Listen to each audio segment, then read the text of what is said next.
Yeah, I had a few things that had to get taken care of, but I will be posting again every day or trying my best. But thank you back to my channel where we talked about, um, I don't know if we just only talk about unsolved mysteries or unresolved mysteries. It's more of a crime channel if I had to say so myself. But we're going to get into a few stories today. Found some few stories on Reddit. I'm going to talk about that today. I think I'm going to save the long stories for probably tomorrow, or I might just stream again later tonight. But let's go ahead and get into it. And again, I always want to start off by saying some of this content is not easy to listen to. So if it's something that is triggering, or if it's something that potentially could, I guess, make you very upset, I'd please advise you to turn it off. But otherwise, let's get into the stories. First story is kind of crazy. I'm trying not to butcher her name, but it's tough. Catalea Mia Chiclo Alvarez was 5 years old when she was abducted from the Astor Hotel in Florence on June 10th, 2023. Wow, that's recent. Okay. Reportedly, she was seen crying while dragged by an unknown man. What? Okay. I wonder the drag part. Okay. Maybe, I don't know if it's exaggeration or if people thought it was the person's daughter. Maybe. The person who wrote this, again, this is going to be Reddit stories today. They said they're very sorry if they put this poorly together. Let's see. 2023. Catalia Mia Chiclo Alvarez, also known as Kada, was 5 years old when she disappeared from the Astor Hotel in Florence on June 10th, 2023. She was reportedly seen crying while being dragged by an unknown man. According to a 3-year-old girl who lived in the same hotel as Catalia, Kata was, is it Kata or Kata? Probably Kata. Was left in custody of her uncle Dominic by her mother, who had gone to work at Carrefour. She was playing with the other girls that afternoon before the abduction in the courtyard. In a moment of distraction, the little girl arguing with her friends, and suddenly, Kata disappears. We'll go with Kata because I don't know how to pronounce it. The camera on a street lamp frames the entrance to building from Via Maragliano. Ooh, it's tough. On Via Bacciarini, and it recorded her as she left the courtyard towards the street and then re-entered the building.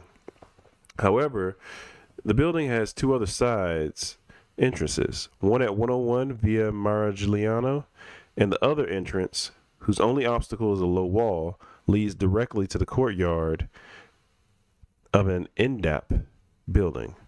This one is occupied with cellars. A resident described it as another scary place. Dang, that's messed up. That's more than messed up. Because I'm assuming the little girl that's trying to recount the story in that 3. I'm over here trying to think of my kids, and they can't tell a story that clear. Not at 3. Yeah, I would barely get anything out of them. But I guess you try to get anything out of the little girl or anybody that's seen her playing. I probably need to do a little better. Probably need to read these. I try not to read them beforehand because I want to see my actual reaction. But probably need to do a little reading before, especially with these international places, to get an idea. Or I could just look it up while we're on stream. Italian authorities believe she was kidnapped from a former hotel housing some 140 illegal immigrants. Okay. All right.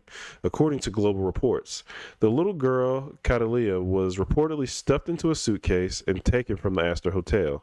She and her family lived there illegally with about 140 other about 140 other migrants, according to Italian news outlet La Repubblica. Another article reporting on this case stated the abandoned building, which has become a refuge for hundreds of occupants, half of whom are children, has been thoroughly searched, inspected 3 times, including with the help of sniffer dogs. The firefighters have inspected the cavities, basements, water tanks, both functioning and abandoned, but there's no sign of little Kata, as everyone here calls her. Catherine or Katharina Alvarez, Catalia's mother, said she had an argument in the last few days with other occupants, and her best friend Isabel added Katharina wanted to leave to take her daughter and little brother away from here. Again, this is the thing that's, man, stories like this makes you just want to keep your kids with you at all times. Catherine was hospitalized after drinking bleach in desperation. Wait, what? Catherine was hospitalized after drinking bleach in desperation following Kata's disappearance. Okay. Yeah. Reported by La Repubblica. According to the outlet, she said, I made a mistake. I'll be fine. Forgive me if for a moment I thought about giving up and losing hope. But now I'm stronger and I won't rest until I find her. And the thing is, this is recent. This isn't like sometimes I read cases like from 1970 or 80s that happen. This is very recent. Back from the hospital and supported by a psychologist from the municipality, Catherine said, please help me find my little girl. The more time passes, the more I fear that someone has taken her away from me. I don't know what to think. Catalia's father, Miguel Angel Romero, reportedly said he had issues with the former Astor Hotel, and he speculated that Catalia's kidnapping could be an extortion attempt. Following Catalia's disappearance, the 140 migrants that were apparently evicted from the 140 migrants were apparently evicted from the Astor Hotel. Dang. I wonder if, and I'll give more of my thoughts at the end. I wonder if, okay, I can see the extortion, but I wonder if it was somebody wanting to get these migrants out the hotel. I can't remember. I have to go back and read. I wonder if they were trying to rebuild the hotel, because I can't remember if this was an abandoned hotel or not. But I do remember them saying people were taking refuge here. So if they wanted people out of this hotel, so you needed somebody, and I hate it. I don't understand why I had to be a little girl, but in order to get these people out. But yeah, I'm not truly sure. Yeah, because the thing is, I know here in the U.S., poor is one thing. Poor people are on a certain level, but poor in different other countries, they literally don't have places to go. I know poor people here that they have. I would say sometimes you'll see them under bridges, on the street, but usually they're in the main city for the most part. But from stories you hear about other people, they're in worse conditions than the people here in the U.S., which is crazy to even think about, to be honest with you, because it's kind of crazy to think about the homeless people even here. So to say that other people in other countries are in worse situations, yeah, man, that's terrible. Um, According to La Repubblica, Miguel said in 2023, I think it's a kidnapping, maybe for extortion, I don't know. I don't have to judge, God will judge. But my little girl has nothing to do with it. I don't want any more problems with anyone. I love my family. It's still a little son if the story's right. 4 Peruvian people ended up in prison for the rent racket in the structure of the hotel. And among these people is the maternal uncle of Catalia, who was the last to have seen the child before she disappeared, according to what was rebuilt in 2023. Oh, now I got another. Oh, God. Okay. The arrest may concern charges of extortion, attempted extortion, and robbery, threats, and also attempted murder and serious injuries between November 2022 and May 2023 against other occupants of the building. Okay, I think I know what's going on now. Uncle took her. I don't know if they're gonna find it. I can't remember if this is an unsolved case or not. Uncle took her because he wanted them out that hotel. Huh. But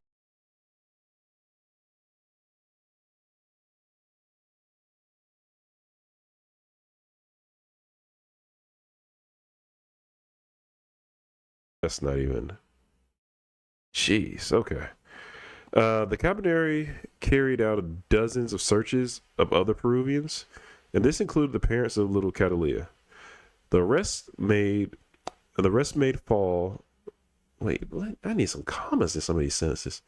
The rest may fall within. Oh, the rest may fall within the same line of investigation of Catalia, who was presumed to be kidnapped on the 10th of June. All right, now we're in 2025. In the 19 months since the abduction, the investigation never stopped, and these investigations are defined by the prosecutor's office as highly complex. The investigators on the case have followed several leads, and there is now news that the genetic analysis has found 4 tracks of DNA on the Cata's stuffed toy of Peruvian origins. This information is from an article published 3 days ago. Today is January 13th for future reference. I do appreciate that. January 13th, 2025. So actually, this is very recent. This was 2 weeks ago. Catherine Alvarez said, and I guess this is recent as well, the people who took my daughter put their hands on their conscience. I pray every day for a miracle to happen, for God to touch the hearts of these people. They are investigating the DNA of a stuffed toy. They found traces. They are not from our family, and they are comparing it with the DNA of other people who were at Astor. I'm telling you, I think it's the uncle. I'm telling you, I'm pretty sure it's the uncle. Because, all right, that was the end. That was the end of this article. But it looks like what's happening is there's a band of people who not necessarily own the building, but they're charging people to be at a building that seems to be abandoned. And looks like either the mom or dad was not going to pay, and the uncle is in on it, but I'm not sure how involved he was in making sure that the parents paid or not. But the reason I think he's involved in it, I think it was probably disguised that he wasn't involved with the parents making people pay rent basically for an abandoned building. But the group of 4, which I knew exactly where that little girl was going to be, and if those parents did not want to pay, it's like, all right, we're going to make them pay, or we're going to make them talk, or whatever. And I think this is what's going on, because I wonder if the uncle is still part of the. Well, he can't be. You got arrested. Yeah, I'm pretty sure. Well, it's obviously a kidnapping, because I'm reading some of the stories. I'm about to get to the comments here in a second. It's obviously a kidnapping, but I'm not sure. I'm not sure if it was sad is. I'm not sure if the uncle is seriously going to let this girl die. But the thing is, I don't even know now because the uncle got arrested. So no telling where this little girl is in other countries, even in this country. They'll say they sell little girls. All right, let's read some of these comments. All these little kids stories sometimes are just terrible. First comment says, absolutely heartbreaking that the mother tried to kill herself by drinking bleach. How desperate, how hopeless she must have been. Yeah, I think that's any parent. Especially you can't find her. You don't know where she's at. You're just hoping to get your little girl back. Yeah, that's the sad thing about all of it. Could the uncle have sold her? That is a possibility. That actually is a very high possibility, especially after he got arrested. Because the thing is, they never mentioned an actual extortion attempt other than making the residents of the abandoned Astor Hotel pay 600 to 700 euros, possibly. But if he had sold her, I'm gonna go ahead and say that part of making those residents pay is true, and he wanted to recoup that money. And then especially if they're saying they find a DNA that's matching up as well, yeah, he took her. And then somebody Right under that puts the last person who saw her and was taking care of her later that day. Later committed on assault when people he tried to extort didn't pay up. Maybe they took her to get back at him, at the family. That's what I'm thinking too. Somebody said that was my first thought. Shady, greedy a-hole who was extorting people and violent. If he didn't sell her, he might have been taken. She might have been taken by someone who was angry at him as revenge. They might have demanded money for her in return, but he ignored them and never told anybody. Jeez, that actually could be a scenario too. Somebody right under that puts, this is a big theory here in Italy, at least with the people I've talked with about this case. The uncle is involved, in my opinion. The uncle is definitely involved. I don't know to which part, and I gotta blow my nose here in a second, but I know this uncle's involved because it's either he wants her little girl's parents to pay up, and he's definitely involved in those 4 group of people. Or, like that person just said, that uncle owes somebody else some money and sold that girl, or they held that little girl ransom and he just didn't tell nobody. So, that's the sad thing about these cases, man. You just don't know, and you know the parents' heart is, man, you know they are struggling, because I'd be doing the same thing. I'd be trying to do anything to find my little girl in this case. Yeah, that's sad. Okay. Let me pause for a second. I do need to go brush my teeth. Not brush my teeth. I need to blow my nose.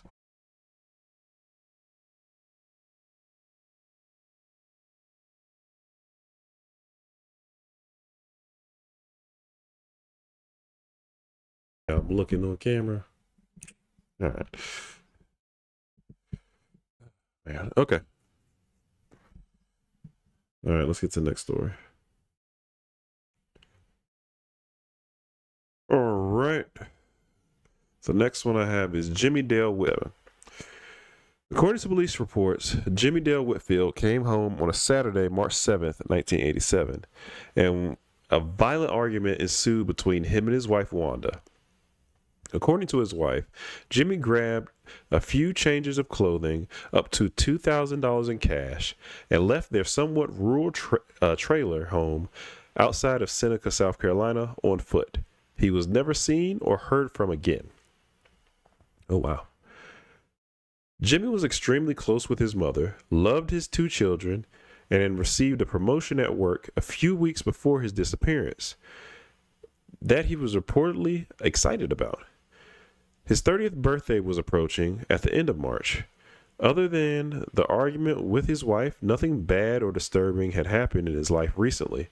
The family believes he will never leave on his own accord without contacting his mother again. Yeah, that is, yeah, I'll say, this is interesting. This is an interesting start. He reportedly left their home on foot, despite owning a truck that he used daily. He never showed up for work the following Monday or ever collected further paychecks. Foul play is suspected in his disappearance, and he is now the longest missing person in Oconee County, South Carolina. Investigations went cold quickly, despite having persons of interest in the case. He has now been missing for almost 40 years without justice. Wow. Is it for this article? Yeah, this is it. Okay. Okay. This is a short.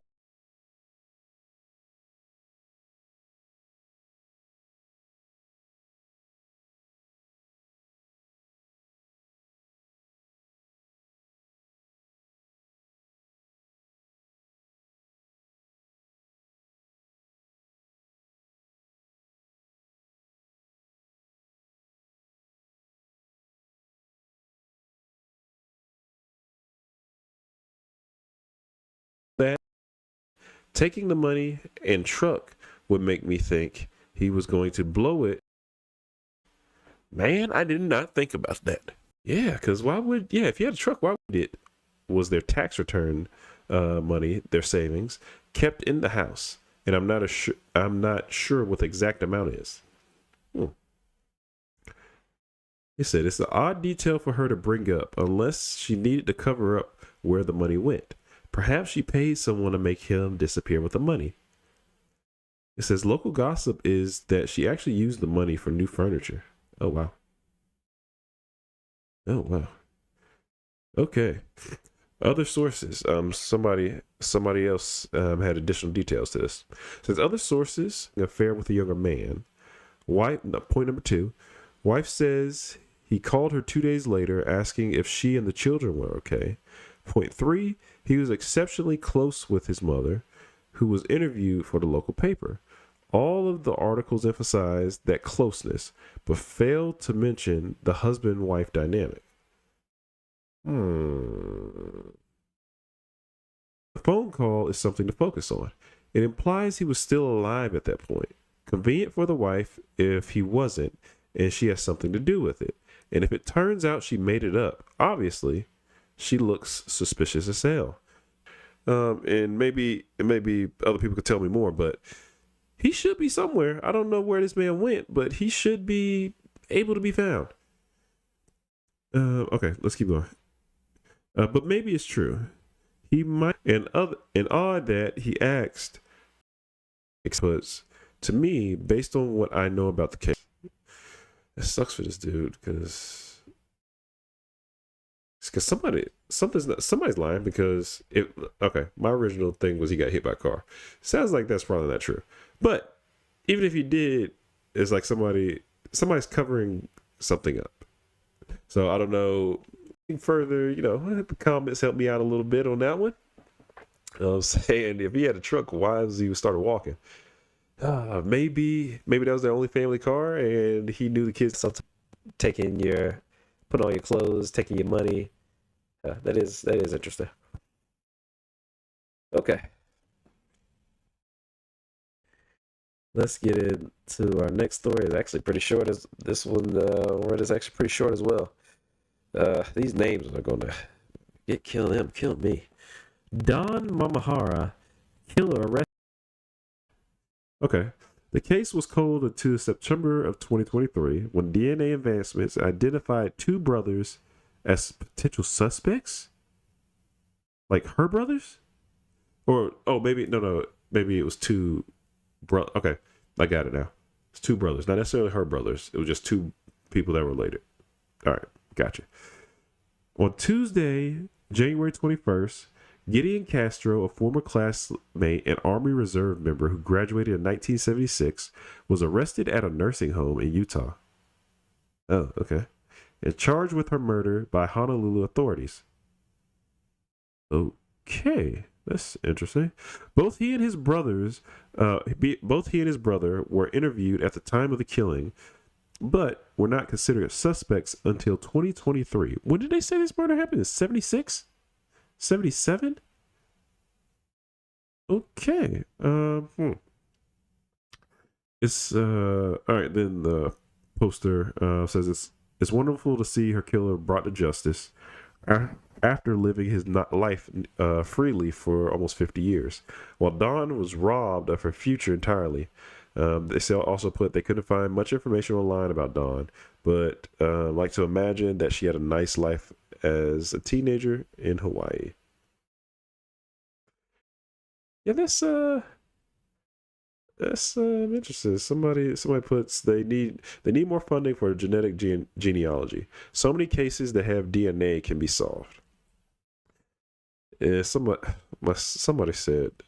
My brother sent his DNA to testing company.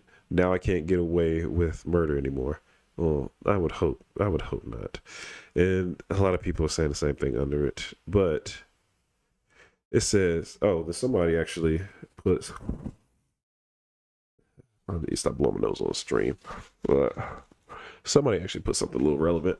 It's not brother sister that gets most people. It's second cousins. Think about your cousins and then all the kids your cousins will have. Well, not good in today's market, but think back to boomers. Say four kids in a family, each had three kids, and each one of them had two kids, gives 24 second cousins. If those numbers increase at any stage, uh, multiplicativity of whatever the word they put, and they can get matches from fourth cousins, and the average baby boomer in the U.S. has 180 fourth cousins. Okay, I did not know that. All right. Okay, that's interesting. I never knew that. Oh wow. Okay. Yeah, man. These I couldn't get imagine because from 77 to 2023 is how many years? It's almost 50, 47 years. So my man graduated in 76. So let's just assume he was 18. Let's add 50 and minus 3. That'll make it easy for us. So that's 65. So he gets arrested at 65. This man lived practically his entire life at this point. I couldn't imagine if I did commit a crime and get arrested for 50 years later. I wonder if he's always like looking over his shoulder because, you know, when you're guilty for something, anybody that comes to the house, especially unexpected, you're over here like, oh, today must be the day. Anytime he got pulled over, today must be the day. And then he's in a nursing home now. So I'm not sure if he had kids or not.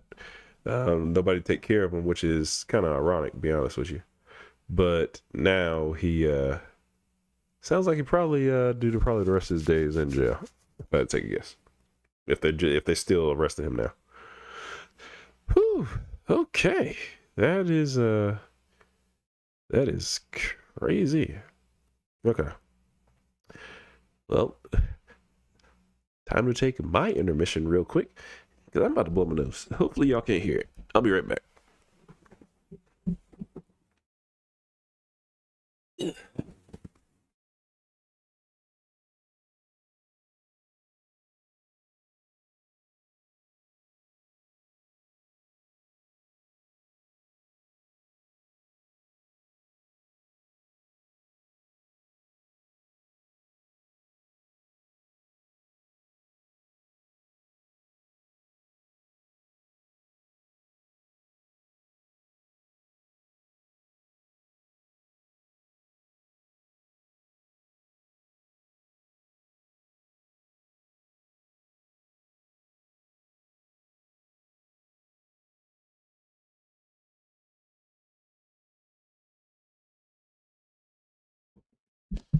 All right.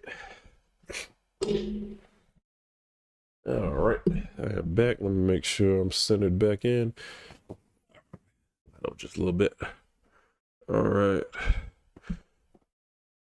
All right. Let's finish with some of these stories. Yeah, okay. Let's get back into it. Okay. Next one. Starts off saying, why do so many people go missing after crashing their car? What happened to Jason Landry on the fateful night of December 13th, 2020? I'm sure that I'm not the only one who's noticed this. It would seem that an alarming number of people go missing after crashing their car. Jason Landry is a recent and notable example of this phenomenon. The case. Jason Landry was a 21-year-old college student studying at Texas State University. He was last heard from on the night of December 13th, 2020. Police were able to obtain information about his movements that night via phone triangulation. He left his apartment in San Marcos, Texas to visit family in Missouri City, Texas for the holiday season. He left at 10:55 p.m. to make the journey. This drive would typically take 2.5 hours, but Jason did not make it to his family's home and hasn't been seen or heard from since. At 2 a.m., Jason's father awoke to a phone call from a police officer stating that he had found his son's car crashed and abandoned on a desolate road in Lulling, Texas, bearing in mind that Lulling is in the opposite direction of Missouri City, meaning that Jason should have not been there. Jason's car was found roughly a half hour after midnight. It appeared that Jason had lost control of the car.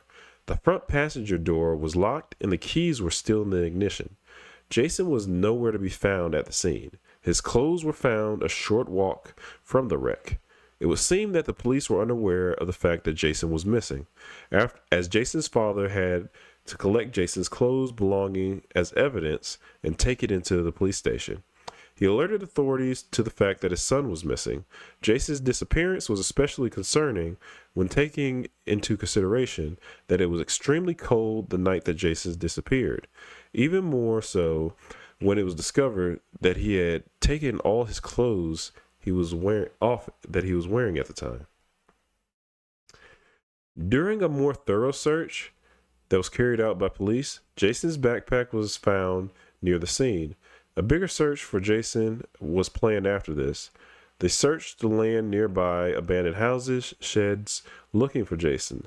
Over the span of a few months, drones, sniffer dogs, and even horses were brought in to try and track down Jason. Unfortunately, these efforts would be fruitless as Jason has never been found. Oof, man.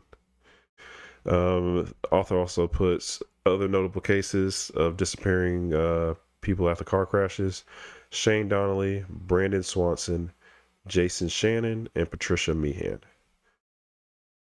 And it kind of ends there. He puts some other stuff. I'll give my thoughts and I'll go into the comments like I usually do. So a couple things come to mind.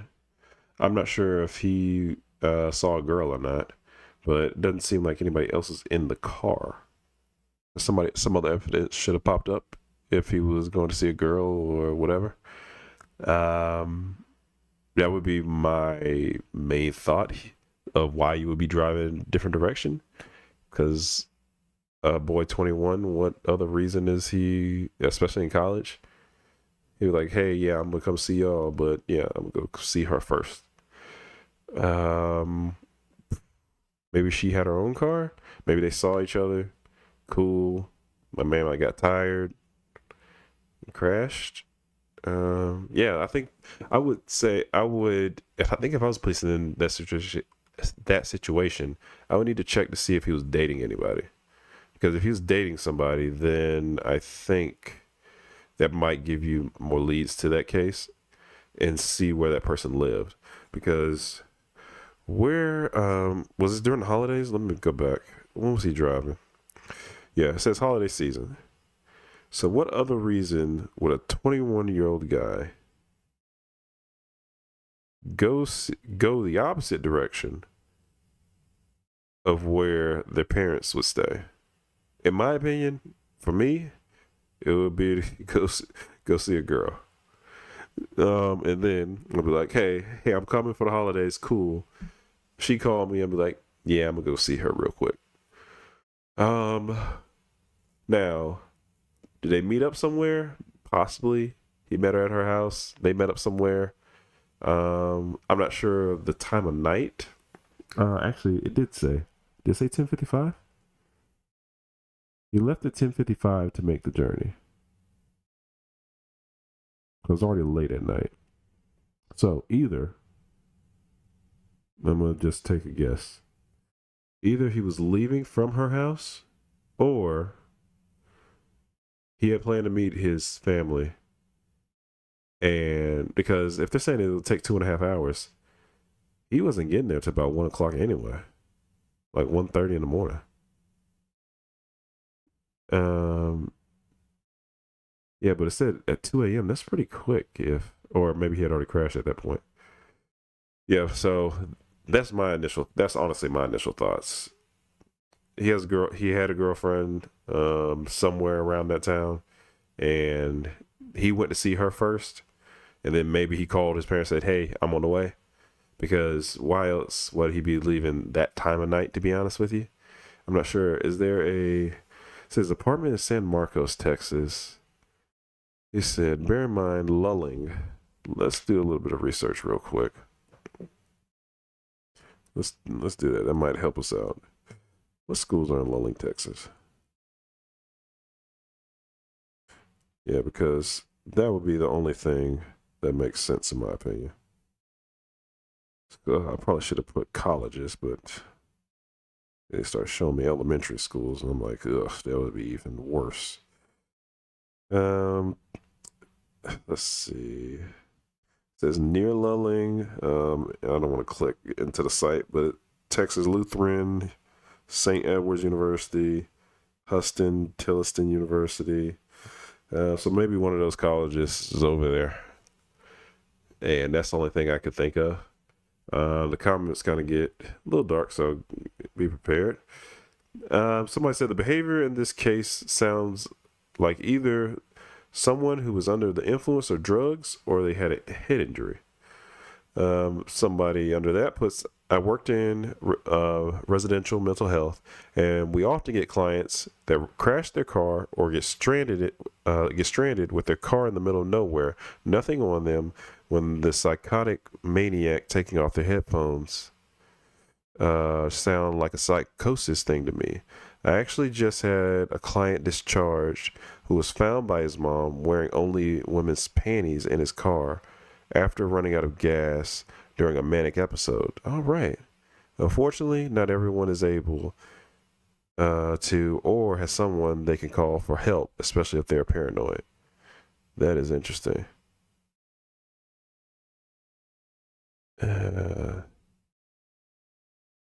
Let's see. That is insane. So I said if it was extremely cold, then it would be a paradoxical undressing due to hypothermia. Right under that was my first thought. But it's strange that the clothes were found so close to his crashed car. You would think he wouldn't be too far off to what he was naked and that close to succumbing to the weather. Another scenario.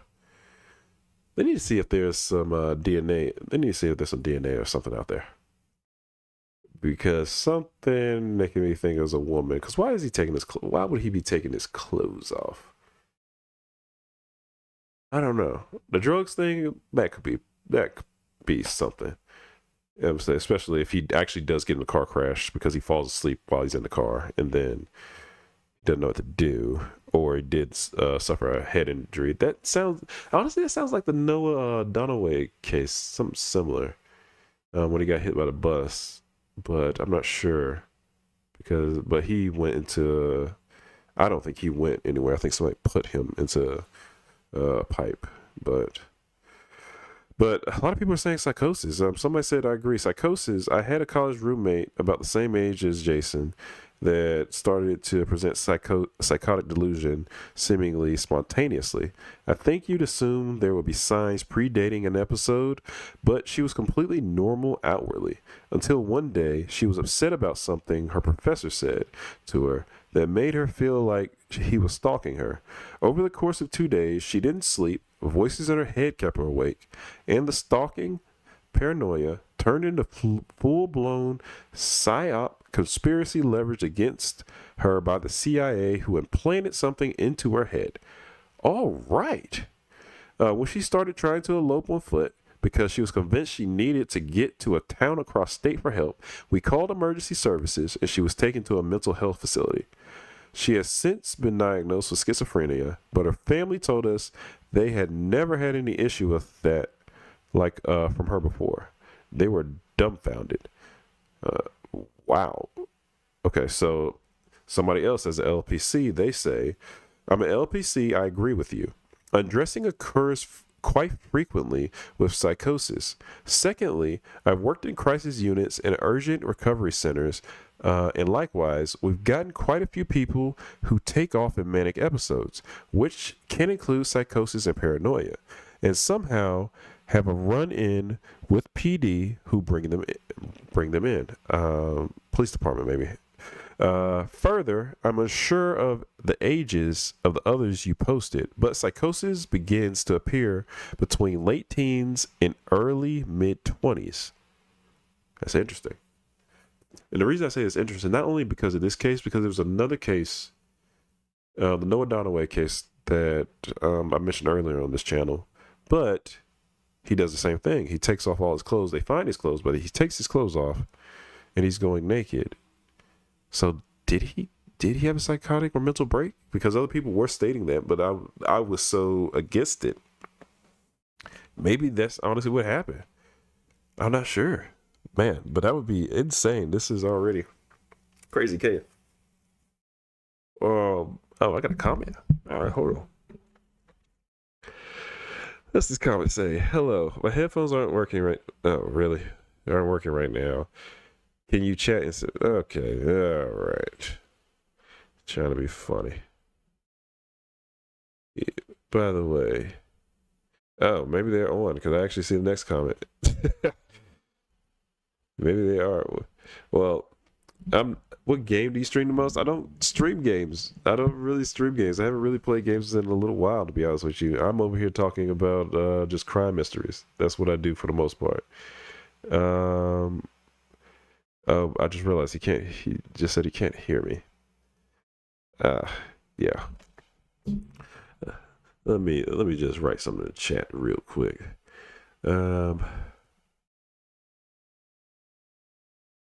Talk about unsolved mysteries and crime stories. Oh, join Twitch today. Oh, something. Let's say join Twitch. I'm already on Twitch. Oh, let's ask for a username and password. Do I even know this? I don't think I know this. Ooh, that's not good. That is not good. I'm over here wondering. Over here, really got to look up my username because I really don't know it. Yeah, I'm over here really. Oh yeah.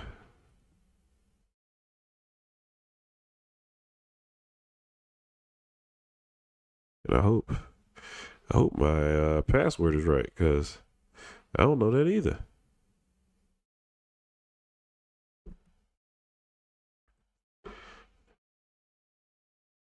Oh, now they're sending a verification code. I feel like this is stuff that you need to get done before you start streaming, but being a smaller creator, it kind of gives me time to get this type of stuff prepared because this is stuff I would not have known about that I needed to do. All right, let's see. Probably should stop saying certain numbers online.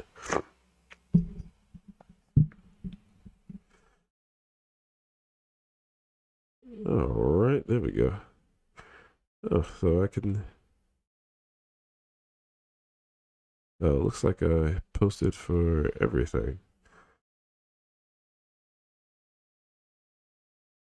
Oh. Okay. They just want to talk. It wasn't necessarily interested in doing that.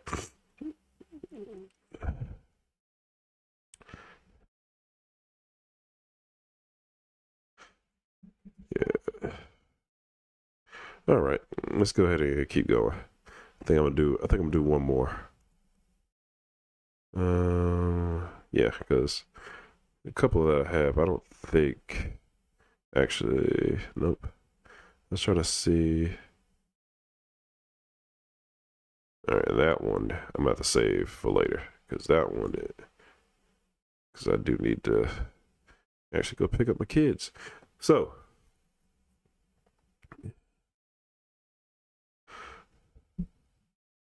all right, I'm not sure who this person is, but I might have to keep reading, going through these stories.